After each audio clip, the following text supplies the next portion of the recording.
और इस वक्त की बड़ी खबर मिल रही है यूएई से, जहां पर अबू धाबी में ड्रोन से हमला किया गया है। अबू धाबी में एयरपोर्ट के पास धमाके की खबर है। अबू धाबी में फ्यूल टैंक में धमाका हुआ है।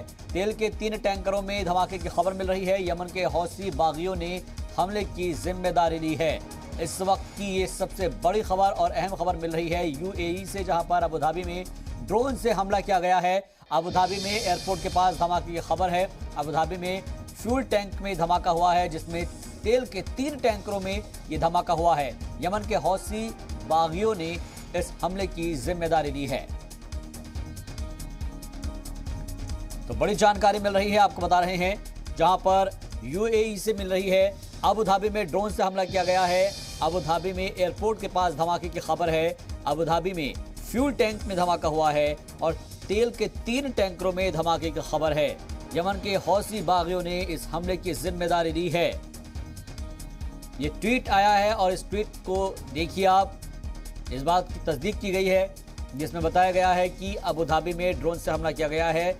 अबू धाबी में एयरपोर्ट के पास धमाका हुआ है। अबू धाबी में फ्यूल टैंक के पास धमाका किया गया है। तेल के 3 टैंकरों में धमाके की खबर है और यमन के हौसी बागियों ने इस हमले की जिम्मेदारी भी ली है। ये जानकारी मिल पा रही है। इस वक्त की ये सबसे बड़ी खबर और अहम खबर आपको बता रहे हैं। अबू धाबी में ड्रोन से हमला किया गया है।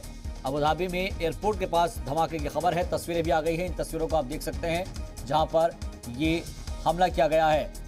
तस्वीरों को ध्यान से देखिए और समझने की कोशिश कीजिए कि आखिर कहां पर ये धमाका हुआ है, किस तरीके से धमाका किया गया है। जिस सर्किल है उसमें आपको नजर आ रहा होगा कि अबू धाबी में ड्रोन से यह हमला किया गया है। अबू धाबी में एयरपोर्ट के पास धमाके की खबर है।